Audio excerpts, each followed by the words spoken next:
नमस्कार, स्वागत है आपका जनगण मन 24/7 पर, जो कि मेरा यूट्यूब चैनल है। आप उसे लाइक करें, सब्सक्राइब करें। और लगातार ऐसे सवाल मन में आते हैं कि मोदी जी ने अपने संसद के अंदर ऐसे बदतमीज सांसदों को क्यों पाल रखा है। मैं आज ये शब्द जानबूझकर इस्तेमाल कर रही हूं और बहुत जिम्मेदारी से इस्तेमाल कर रही हूं, क्योंकि रमेश बिधूड़ी नाम का बीजेपी का सांसद, जो कि मोदी जी के बहुत खास, मोदी जी के बहुत करीब है, उसने, आपने देखा था कि संसद में जब पिछले का पिछला सेशन था, तो उसमें दानिश अली के बारे में उसने क्या कुछ कहा था, मैं आज वो दोहराना नहीं चाहती हूं। लेकिन आज उसी रमेश बिधूड़ी ने प्रियंका गांधी के गालों पर एक बहुत ही शर्मनाक टिप्पणी की है, क्योंकि वो कालका जी से सांसद हैं।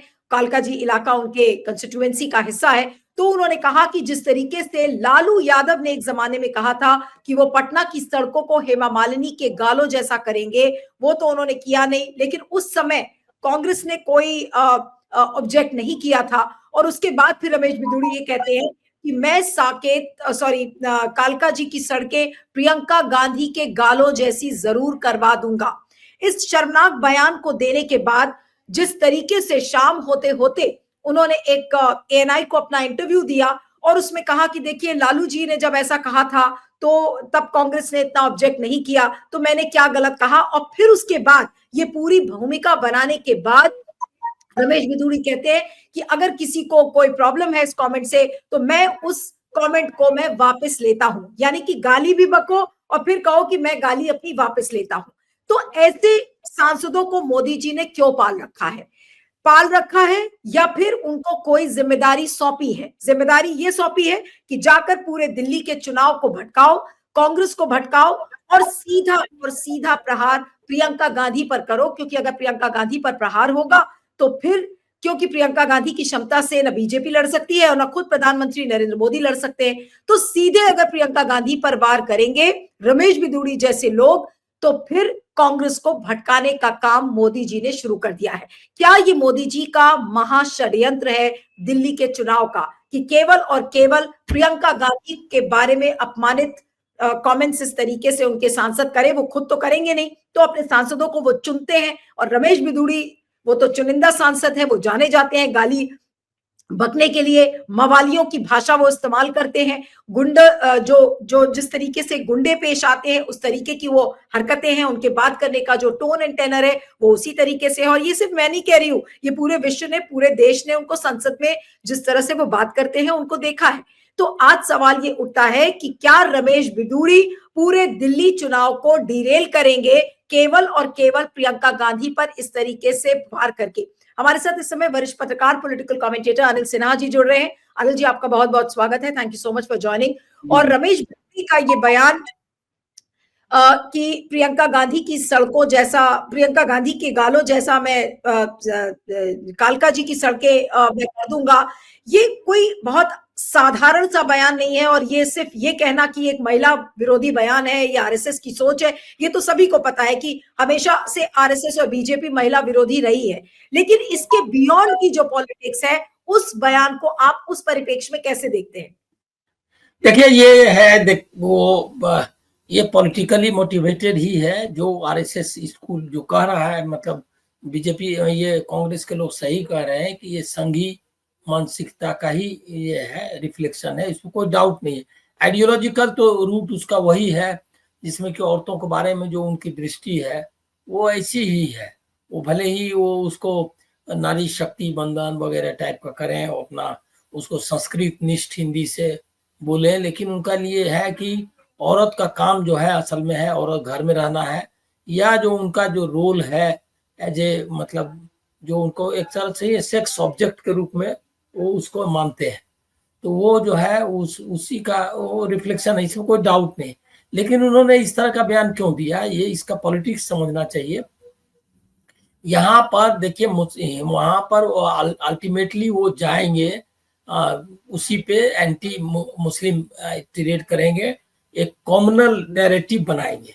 और वो कॉमनल नैरेटिव बनाने का मतलब उसमें ये सब आ जाता है, कभी औरतों के खिलाफ बोलेंगे। अभी वो औरत के उनके प्रियंका गांधी को किया इसीलिए कि प्रियंका गांधी निश्चित तौर पर दिल्ली में जो इलेक्शन होने वाले हैं वो उसके लिए उसमें एक इम्पॉर्टेंट कैंपेनर के रूप में आने वाली है। तो पहले ही राउंड में उनको एक तरह से डीलेजिटिमाइज करना जिसको आप बोलते हैं, उनको जो है सो उनको उन्हीं पर आक्रमण कर दिया, और वो भी इतना लोअर ढंग से जो कि उनको डिग्रेड करने की कोशिश कर रहे हैं। तो उनका जो उनका स्टेचर है या जो उनका प्रेजेंस है, या जिस तरह से एक औरत का, एक सम्मानित महिला को अगर आप गालियां देंगे रोड पर, तो निश्चित तौर पर आप उसकी जो ये है क्या कहते हैं, उनकी उपस्थिति को कमजोर करते हैं। आप उसको ये इनका मतलब आपने बहुत ही ये डेरोगेटरी ये में टोन में उसने कहा है, और वो माफी वगैरह नहीं मांगा है। वो बता रहा है कि ऐसा तो पहले भी बोले हैं क्या कहते हैं लालू प्रसाद जी, और उसके बाद जो हेमा मालिनी के बारे में, वो नेहरू परिवार की हैं इसीलिए इतना बवाल मच गया, इस टाइप से वो टाइप का यही सब तरह का आर्गुमेंट दे रहा है। तो वो अब देखिए वो वहां है कि रमेश भिदुड़ी चुनाव लड़ रहा है आतिशी के खिलाफ, तो आतिशी के खिलाफ चुनाव लड़ रहा है, तो उसमें उसको और उसके भिदुड़ी जैसे लोगों के पास कोई इस तरह का कोई पॉलिटिकल ये नहीं है, मतलब वो उस तरह का अपने को बनाया ही नहीं है, इमेज नहीं बनाई है। इसी तरह के फिसले हुए शब्द, गाली गलौज, ये जो है इसी स्टाइल में उनको करना है। तो इससे नतीजा पता चलता है कि दिल्ली का इलेक्शन किस ओर जा रहा है। इस ओर जाएगा कि यहाँ पर इश्यूज पर नहीं जाएगा। और कल को वो मोदी जी भी इस तरह के स्टेटमेंट आपको बाद में आएगा, अभी तो स्टार्ट हुए हैं। आप कोई भी पॉलिटिकल पार्टी को बताइए कि आप उसको जोड़ के देखिए कि जो इनॉग्रेट किया इलेक्शन कैंपेनिंग का प्रधानमंत्री ने, उप में आप पार्टी को आप क्या बोल रहे हैं। अब इससे आप समझिए कि जो पॉलिटिकल ओपोनेंट्स हैं उनके खिलाफ जो है आपकी भावना कैसी है, आपकी विचार आपके कैसे हैं, ये आप समझिए। वो जो है सो उसको आप क्या बोल रहे हैं, ये बोल रहा है कि प्रियंका गांधी के जैसा गाल के जैसा हम बना देंगे रोड, मतलब कि उसको अपोजिशन को, अपोनेंट्स को नीचे की लाना है, उसको छोटा बताना है और गाली गलौज करना है। उससे फाइट, आइडियोलॉजिकल फाइट नहीं करनी है, उसको गाली गलौज करना है। तो ये स्टाइल में वहां कैंपेनिंग होगी। ये अभी तो प्रवेश वर्मा भी अभी आया है। अभी प्रवेश वर्मा ने, आपको याद है कि वो भी किस तरह के कॉमनल और क्या कहते हैं ये रखता रहा है। तो प्रवेश वर्मा भी वही करेगा, वो केजरीवाल के खिलाफ है। तो वो जो है वो केजरीवाल के खिलाफ प्रवेश वर्मा ही है ना कैंडिडेट। मुझे ध्यान नहीं आ रहा अभी कि किस कौन है तो उसके खिलाफ। अब ये पूरा इलेक्शन सिनेरियो लग रहा है कि बीजेपी का जो ब्रिगेड है, ये क्या कहते हैं जो अगवा दस्ता है, उनके मतलब बदजुबानी करने वाला, क्या कहते हैं ये वाला टैक्टिक्स वाला, उन लोगों को वो मैदान में उतार दिया है। और वही लोग अब इस चुनाव को आगे ले जाएंगे। विदुड़ी एक तरह से कैंडिडेट है, वो इसका क्या कहते हैं चीफ मिनिस्टरियल कैंडिडेट माना जा रहा है, क्योंकि वो शख्स जो है वो प्रवेश वर्मा ही है, आप ठीक कह रहे हैं, प्रवेश वर्मा टू फाइट अरविंद केजरीवाल। हाँ, तो ये अब मुझको लग रहा है कि ये जो विदुरी है वो कैंडिडेट है, उनका चीफ मिनिस्टरियल कैंडिडेट है ऑलमोस्ट, इसीलिए कि बहुत सीनियर लीडर है, बहुत दिन से है भाई, और कई बार एमएलए रह चुके हैं और वहां की ये में। तो आप ये कह रहे हैं कि ये जानबूझकर एक सोची समझी रणनीति के तहत विदुरी ने एक ये बयान प्रियंका गांधी के ऊपर दिया है। तो इसको हम किस किस एंगल से हम समझे? विदुड़ी क्या सीएम की कुर्सी की लालच में उन्होंने ये कमेंट दिया? क्या कांग्रेस को पूरे चुनाव से डिरेल करने के लिए प्रियंका गांधी के ऊपर वार किया गया? मैं ये दोनों चीजें आपसे समझना चाहती हूँ। नहीं, देखिए ये आप उसको ये मत देखिए कि वो लालच में दिया, ये उनका गुण है, ये मतलब ये उनका पॉलिटिकल जो क्या कहते हैं आपका स्टफ है, जो आप में जो आप जिस तरह के हैं, ये व्यक्तित्व का हिस्सा है। इसीलिए उनको ये नहीं है कि लालच होगा तो कुछ बोल दिया और ऐसे वो ठीक ठाक है, यही है उनका कैरेक्टर। तो वो अपने कैरेक्टर के हिसाब से बोल रहे हैं। वो तो कोई अगर अच्छा पद भी दे देगा तो इस तरह की बातें करेंगे, पद से इसका कोई लेना देना नहीं, ये बीजेपी का ओवरऑल पॉलिटिक्स का हिस्सा है। लेकिन इसका टारगेट कौन है? इसका टारगेट है कि प्रियंका गांधी एक कैंपेन में बहुत जरूरी कैंपेनर के रूप में आने वाली है, और वहां का चुनाव जो है दिल्ली का, उस पर बहुत डिपेंड करेगा। तो उनको पहले ही राउंड में उनके खिलाफ ऐसी बात कर दिया आपने कि जो वो इशू उठाएंगी और जो पॉलिटिक्स करेंगी वो उसका मौका नहीं मिले। मतलब वो आप मान लें, आप इसी पास में आप देख लीजिए ना, अभी जो अटैक, अभी काउंटर ऑफेंसिव इसको बोलते है, ये जो है इन्होंने क्या किया, पहले ही उन पर अटैक कर दिया। अब ये वो जो दिल्ली के मसलों के बारे में जो मसाइल है उसके बारे में जो रखेंगी, वो उसका मौका अभी दिया ही नहीं। दिल्ली में, दिल्ली के देखिए, दिल्ली का जो बनावट है उसमें आधा जो काम है वो सेंट्रल गवर्नमेंट के पास है। तो दिल्ली में अभी क्राइम की हालत है। अब वो सवाल उठाएंगी महिलाओं पर जो वहाँ मतलब हमले आपराधिक जो उनके खिलाफ, crime against women, general law and order का डिटोरिएशन, ये सब इशू उठाएंगी प्रियंका गांधी। उसके पहले ही उसने एक self offence is the best, मतलब ये जो बेस्ट डिफेंस है, ये इसका तरीका है। इन्होंने ये उनको पहले ही आक्रमण कर दिया। तो ये पॉलिटिकली मोटिवेटेड है। इसको न जवान का फिसली हुई जवान आप बोल सकते हैं, न आप बोल सकते क्या कि वो ये क्या कहते हैं गलती से कहा। ये उनका कैरेक्टर भी है और इसीलिए उनको इसी कैरेक्टर की वजह से उनको लीडर बनाया। आप बताइए कि जो बार बार, ये दूसरी बार है, वो दानिश अली के खिलाफ क्या था। नहीं, विदुड़ी ने किस दबाव में आकर ये कहा कि भाई अगर किसी को नहीं पसंद आ रहा है तो फिर मैं अपना कमेंट वापस लेता हूं। आपको लगता है कि बीजेपी के अंदर से ये दबाव आया? क्यों उनको, विदुड़ी को लगा? क्योंकि पिछले कमेंट के लिए उन्होंने कोई माफी नहीं मांगी थी, जो दानिश अली के लिए उन्होंने बोला उसको लेकर तो कोई माफी नहीं आई थी उनकी तरफ से। नहीं, देखिए आप बात नहीं समझ रहे हैं। इस मामले में ऐसा है कि ये बात, संभावना इस बात की है कि जो महिला वोटर्स हैं उनमें कोई रिएक्शन भी ना हो। तो ये भी हो सकता है, मतलब हमको हालांकि रिमोटली लगता है कनेक्टेड, क्योंकि वो जो हाँ महिला, मतलब लो हो सकता है क्या कि कहीं सिंपैथी उसके प्रियंका गांधी को मिलने की गुंजाइश बने, ये संभावना हो सकती है। इसकी वजह से क्या, लेकिन माफी मांगा नहीं है वो, और उसको एक्सटेंड कर रहा है। उसने एक बात रख दी, अब उसको वो और बढ़ा रहा है। वो तो और नेहरू परिवार वगैरह की चर्चा कर रहे हैं, वो नहीं, उसको कहाँ मान रहे हैं। वो कहाँ बोल रहे हैं क्या कि वो उन्होंने नहीं कहा कि मैंने गलती से ऐसा कह दिया है। बोला अगर आपको तकलीफ हो रही है तो मैं वो अपने शब्द वापस लेता हूँ। ये नहीं करा, अगर आपको तकलीफ हो रही है, मैं तो सही ही था, लेकिन अगर आपको तकलीफ हो रही तो वापस। ये नहीं कर रहा है कि हमको नहीं बोलना चाहिए था। लेकिन आपको लगता है कि बीजेपी में इतनी बेशर्मी क्या अनिल जी आ जाएगी कि रमेश बिधूड़ी जैसे व्यक्ति को मुख्यमंत्री बनाया जाएगा सिर्फ इसलिए क्योंकि इसने प्रियंका गांधी के बारे में इस तरीके की बात की? नहीं, जितना सीनियर लीडर है वो बिधूड़ी, और जितना जिस समय से वो, कितने लंबे समय से वो कई बार जीत चुके हैं, तो उनके यहाँ जो 2-4 कैंडिडेट है जो कि दावेदारी कर सकता है या जिसको बना सकते हैं। दावेदारी आप देख रहे हैं क्या कि कैसे कैसे लोगों को उन्होंने चीफ मिनिस्टर बनाया है। तो वो जो है वो उनको बोल सकते हैं।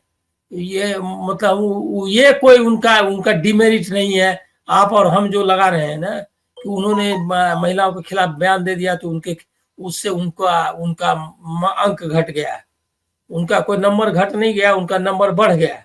अब उनको लगा कि यही आदमी गांधी परिवार के खिलाफ जो है।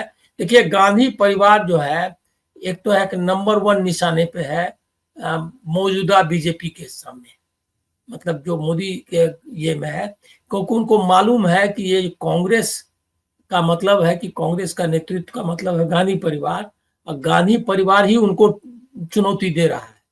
ये एक सच्चाई है जिसको कि सबको स्वीकार करना चाहिए।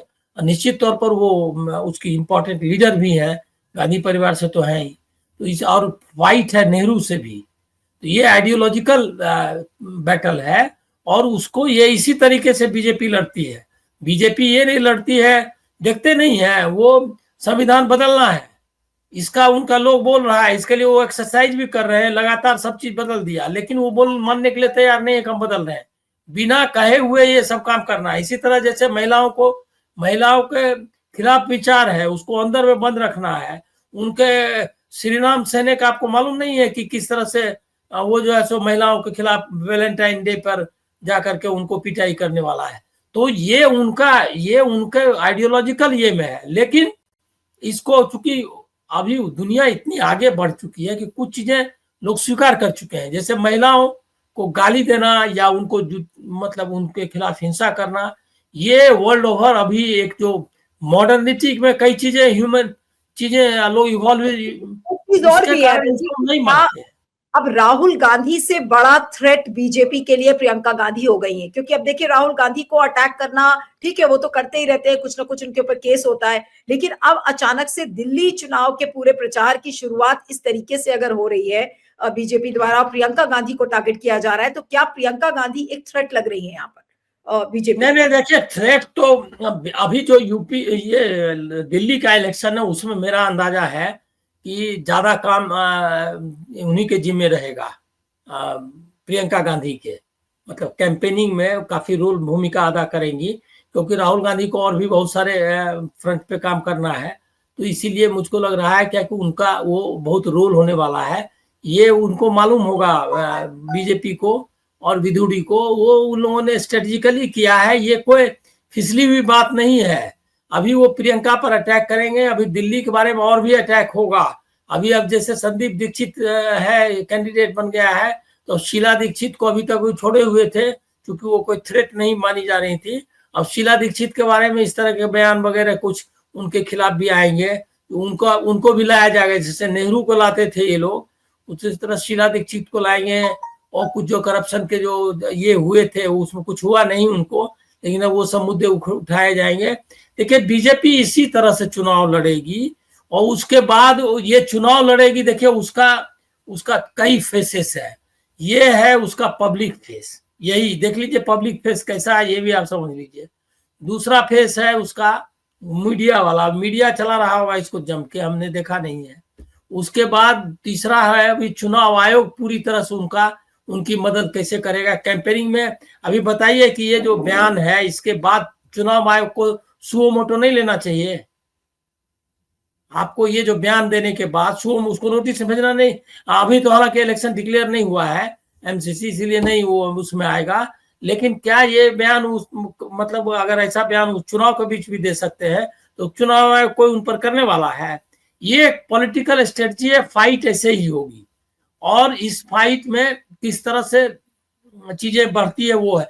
दूसरा एक और पॉलिटिकल एंगल हमको लग रहा है, वो लोग कोशिश कर रहे हैं कि बीजेपी वर्सेस कांग्रेस करके आम आदमी पार्टी को साइड लाइन करें, ताकि आम आदमी, उनको लग रहा है कि ये स्ट्रेटजी अगर अपनाएंगे तो आम आदमी पार्टी और कांग्रेस दोनों को हरा सकते हैं।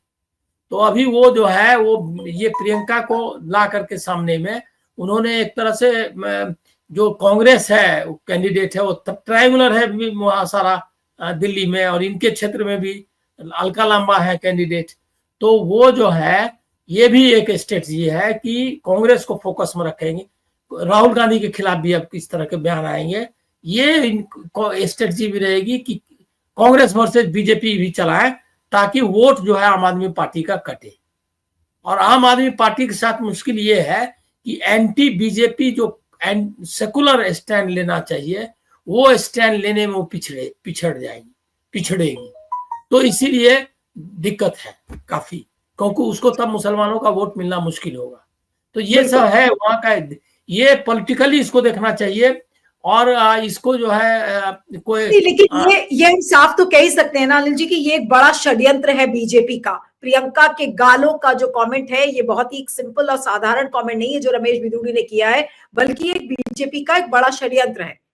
षड्यंत्र मतलब रणनीति का हिस्सा, षड्यंत्र तो कर ही रहे हैं, लेकिन ये एक उनकी रणनीति का हिस्सा है कि एक पॉलिटिकल स्ट्रेटजी के तौर पर उन्होंने किया है, और उनको डी-लेजिटिमाइज करने के लिए, उनको डिग्रेड करने के लिए, डिराइड करने का काम किया है, ताकि वो जो है वो अब इस तरह से वो मतलब वो कैंपेनिंग में अब हर जगह वो, अभी तो मुद्दा जब भी जाएंगी तो पत्रकार लोग इनसे पूछेगा, तो अब एक मतलब डाइवर्ट करने वाला भी हो गया ना, मुद्दे से हटने का इंतजाम भी कर दिया ना, क्योंकि हर जगह प्रियंका पूछेगा कि विधुड़ी के बारे में आपका क्या कहना है, तो एक ऐसा मुद्दा दे दिया जिसके वजह से वो बिजली, पानी और क्या कहते हैं अपराध, ये सब के मुद्दे के बदले अपने पर्सनल मुद्दे पाएगी। तो वो एक पॉलिटिकल स्ट्रेटजी है, इसको उसी तरह लेना चाहिए, और आइडियोलॉजिकल भी है। जी ठीक है, thank you so much Anil ji, आपका बहुत बहुत शुक्रिया, थैंक यू वेरी मच।